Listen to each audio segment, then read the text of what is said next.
Welcome back to Our Community. Susie Thomas visiting with Susie Meyer-Yellow, Miss Susie from Weaver Child Development Center in North Canton.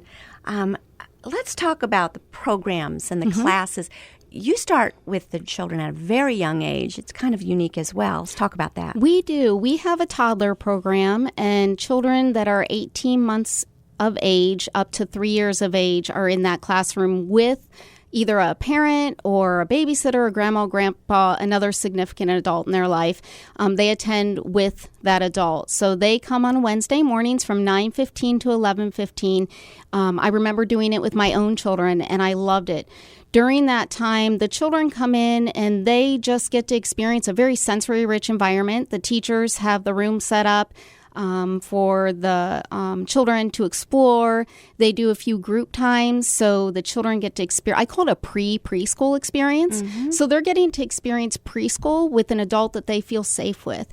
And then what's wonderful is then when they do go into the threes classroom, it's in that same exact classroom with the same teachers. So the transition into preschool when mom or dad or grandma or grandpa say goodbye is usually very smooth because they've already experienced the environment. During that time, I have the adults come out for a short 20 to 25 minute, I call it a coffee chat time. And it's a time where I kind of spoil them a little bit. They come to my office. I have flowers and coffee and goodies and tea.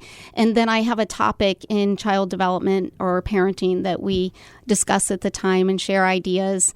It's something that I love. My background is in counseling, so I love to explore and share different things that have worked and not worked in my own life.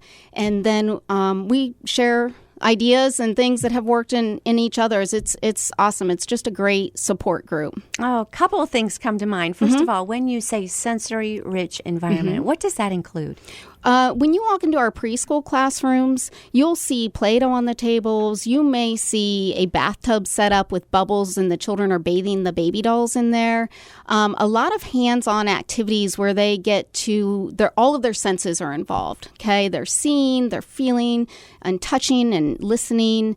And it's just an environment that invites them to explore these different centers. In preschool, it's a lot of pre-stuff, okay? So children, before they can even hold a pencil in kindergarten, they need to build up those muscles in their little fingers. And so we have a lot of pre-writing activities, which Play-Doh is one of those. You know, a lot of parents don't realize that, but playing with the Play-Doh builds those muscles and helps them become good writers. So it's very appeals to their senses. Former kindergarten teacher here. Cutting with scissors used to be a tricky one. How can parents help their children cut with scissors? Just do it and do it and do it? Do it, but give them things that are easy to cut. One thing that's easy are straws. You know, I always tell parents, put a bunch of straws in a bin, put a few, good safe scissors in there. Straws are very easy for them to cut. And then you just cut them in half. You don't have to try and cut around the line or anything. Right. Play-Doh is a good thing to cut, yes. I also love the idea of parents getting together and sharing from their own experiences and just in a non-threatening way. Right. There might be a parent of a 3-year-old listening right now. What would be something that you would say to that parent who's getting ready to have their child leave the nest and go into a school environment? I would say to be excited. Be excited for this milestone in their children's life. It's hard, but to be excited for them and see it as, wow, they get an opportunity to learn more and grow more and learning how to contribute to this world. That's beautiful. You don't have to be ready to go. You are there to help people get ready, get these young people ready. Absolutely. But we do want to be watching for some kind of readiness skills. And some children are not ready to leave home yet and go into a classroom. And there can be separation anxiety and so forth. What can we watch for as far as signs that a child is really ready to start preschool or even kindergarten? Right. Well, I think moms know, caregivers know when their little one's ready for some more social interaction in the classroom, or maybe they need to be in the classroom that has those boundaries and they need to hear from someone else, it's time to do this and now time to do that, so that they learn some routines. So I think that it's just a feeling you get. One thing that we do is that if a child comes into preschool and we can tell if they're really just not ready. Mm-hmm. If, sometimes, yes, they'll cry, but if that is something that is continuing for a long time and it continues day after day, then they might not be ready. We always help with that transition. One thing we always say, the longer the goodbye, the longer the cry. So it's good for parents to just, say goodbye in a very positive tone, and I'll be back in a little bit. And if the little one cries for a little bit, the teachers are so good at soothing them. They'll usually take them, read them a book. Sometimes they'll hang out with me and I'll read them a book for a little bit just so they can calm down. And then what I do is I always call the parent and let them know, you know what? Little Johnny's doing really good, so that mom can go on with her day. Because I know she's sitting at home. Yep, exactly. Exactly. You have to handle those tears as well. Absolutely, yeah. Yes. Then, okay, we're going to move from preschool to kindergarten. Okay. Difference in those classrooms, what takes place? Sure. One thing that is very unique about our kindergarten program is that we have a half-day kindergarten program with the option of adding full day. So we have children, all of our kindergarten curriculum is offered in the morning hours from 8:45 to 11:30. And then some children do stay all day. So the kindergarten children that stay full day, then they eat lunch with the first through third graders, and then they might have some free time in the afternoon. They might have art class, or they may be involved with some of the projects that the older kids are doing, some hands-on building projects. So what's nice too is that they can add full days at any time in the year. So maybe they wanted to start out the first half of the year, half-day kindergarten, and then maybe after Christmas break, they're thinking we'd like to add maybe 2 full days a week so they can get used to going to first grade full-time. So we can do that. It's a nice option. You can tailor it to what your child is ready for. Right. That's amazing. It is. It's wonderful. One thing, our school is very developmentally appropriate. It's something that I'm very proud of there. It's something that we've been bold enough to maintain, and that is part of it. It's our kindergarten program is very developmentally appropriate and can be tailored to the individual child. I want to go back to something else you just said, that they might do a project with some of the older children. Mm-hmm. Back in the day, when my grandmother was in school, they still had one-room schoolhouses. Mm-hmm. And one of the benefits of that was that the younger ones would interact with the older ones and sometimes learn an awful lot more from those older students than even from the teacher. Right. That was a great mix. Mm-hmm.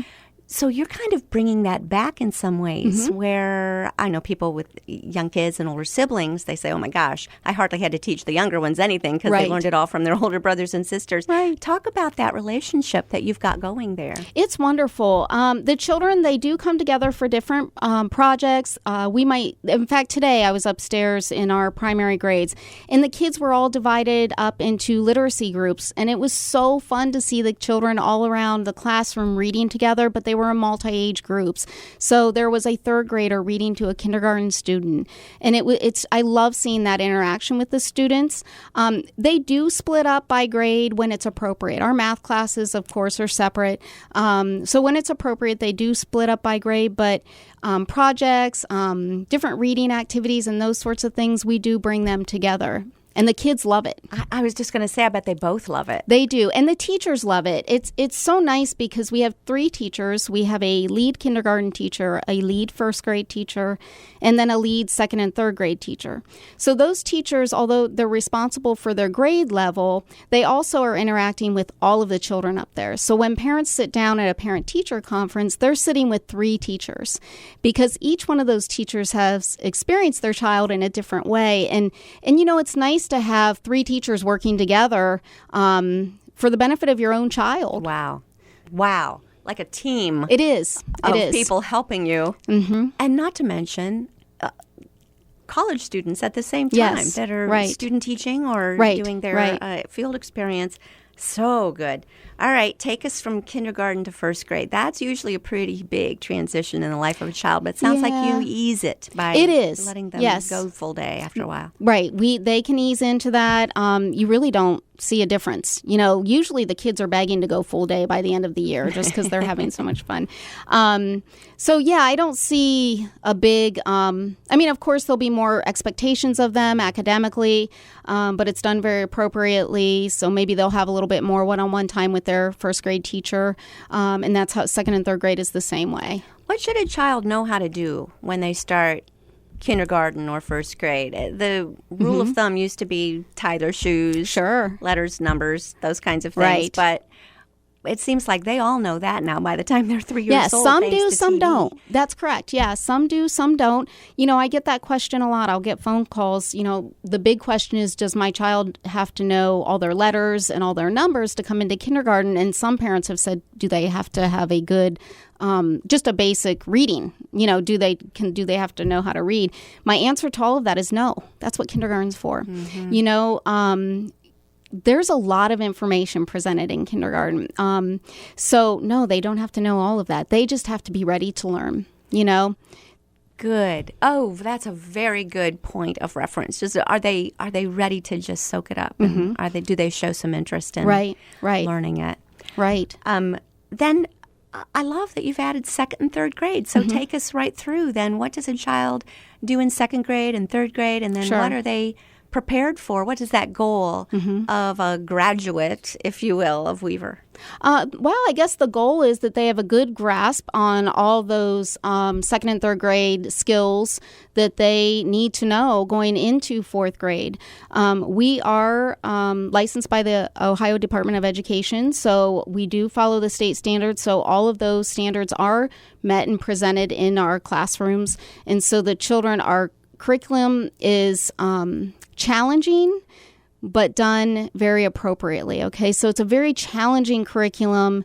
I always say we work hard and we play hard. Okay, so our children are working very hard academically, but you will also see them building in blocks and playing in Legos in our primary grades clear up through third grade.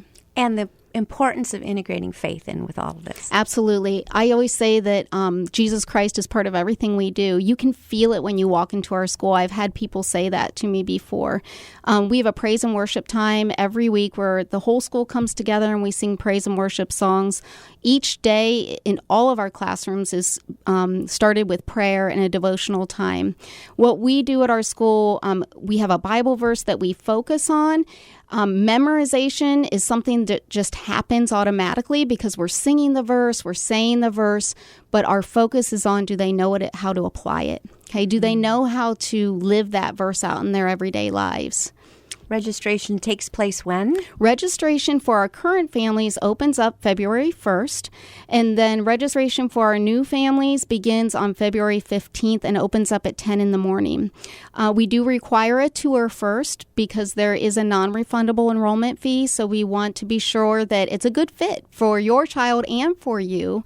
So I do encourage families to give me a call at 330-966-1617, and I can answer any questions that people might have and set up a tour. Sounds great.